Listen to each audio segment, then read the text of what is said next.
নতুন পেজ খুলেছি, আশা করি সবাই সাথে থাকবেন, লাইক কমেন্ট শেয়ার করে। আজকে রান্না করব রাঙ্গামালী উপজেলার বিখ্যাত একটি খাবার। এই খাবারটা অনেকেই চেনে, অনেকেই চেনে না।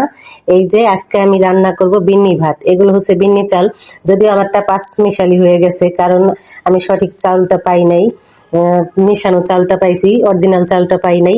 এটা খেতে আমাদের মানে রাঙ্গামালী উপজেলার মানুষ অনেক পছন্দ করে, আমাদের বললে ভুল হবে, আমার শ্বশুরবাড়ির এলাকার। এই তো আমি চালগুলোকে সুন্দর করে ধুয়ে নিয়েছি, ধুয়ে তারপরে গোটা মশলা দিয়েছি, তেজপাতা আর হচ্ছে একটা দারচিনি দিয়েছি আর একটা এলাচ দিয়েছি, দিয়ে একটু গরম পানি দিয়ে দিছি, সাথে দিছি হচ্ছে একটু সয়াবিন তেল, যাতে একটার এগুলো খুবই আঠালো হয়, যাতে একটার গায়ে একটা লেগে না যায়। তারপরে বলক আসার পরে আমি দিয়ে দিছি হচ্ছে দিয়ে নারকেল। এই নারকেলগুলো হচ্ছে এরকম করে দিলে খেতে চাবানে পড়লে খুবই মজা লাগে। তারপরে এখন পানিটা টেনে আসলে এখন আমি দিয়ে দিলাম হচ্ছে গিয়ে খেজুরের গুড়। আপনারা আবার সস ভাববেন না। এই যে খেজুরের গুড় দিয়ে এটাকে আমি দমে বসিয়ে রাখবো কিছুক্ষণের জন্য।